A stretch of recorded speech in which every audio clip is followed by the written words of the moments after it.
So today I've got a very cool folding knife for you. This is the Burnley SQD-2. This is a knife from Lucas Burnley.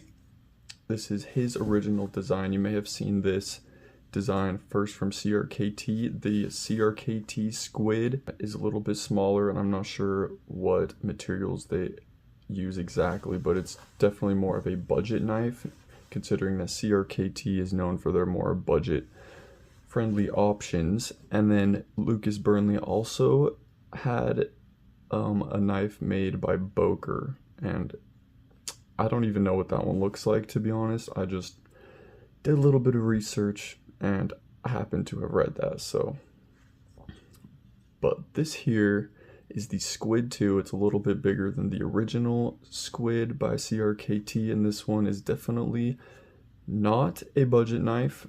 These things are pretty pricey, brand new, which I think they go for around $300 or something like that. Yeah, they're pretty pricey, manufactured in Italy.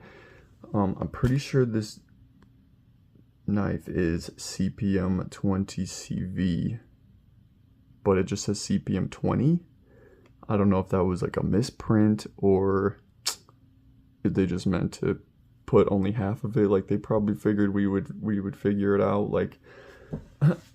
But beautiful Arctic carbon fiber front facing scale, and the rear facing scale is just stonewashed titanium. Like, the lock bar is very accessible. There's not really a specific cutout for the lock bar. I guess there kind of is, but you can get to the lock bar very easily. You can open and close it easily with one hand. The main method of deployment is the thumb stud action. You can do the reverse flick, but you have to use like the flesh of your middle finger, which is a little tricky and takes some practice. But this is a good knife to be able to do that. And see, this is only like my 4th time ever reverse flicking this knife, and I already got it down. So we have a little bit of a sharpening choil, not really a finger choil, but you got those little space here, and then you got this jimping on the blade so you can choke up. The ergonomics on this knife are really nice. It is a smaller knife, but there's a good amount of blade behind the edge, so it's got a little bit of thin sliciness going on. It's going to be pretty ideal for EDC, especially with the premium edge retention that 20 CV offers.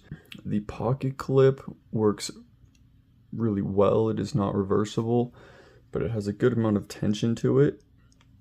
It goes in and out of your pocket pretty easily with one hand. Closing action is not drop shot, obviously, but still very smooth.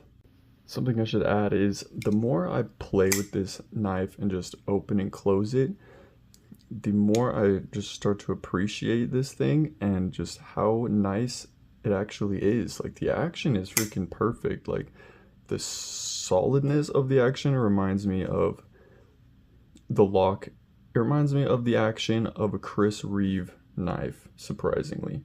Like, this is a little more smooth. Chris Reeve knives are typically more of like a slow roll type action, which you can slow roll the blade out like that. With this knife, this one's a little bit more smoother than a Chris Reeve, but just the solid lockout and the sound, very crisp, solid sound, extremely solid. Also, the like brass or like the gold anodized hardware looks absolutely beautiful with the entire just color scheme of the blade with the Arctic carbon scales. I'm a huge fan of that. Let me know what you think of this Burnley Squid. Would you EDC this knife? I think I absolutely would, for sure. They are a little bit pricey, but also don't forget to hit the subscribe button so you don't miss my weekly EDC content, and peace.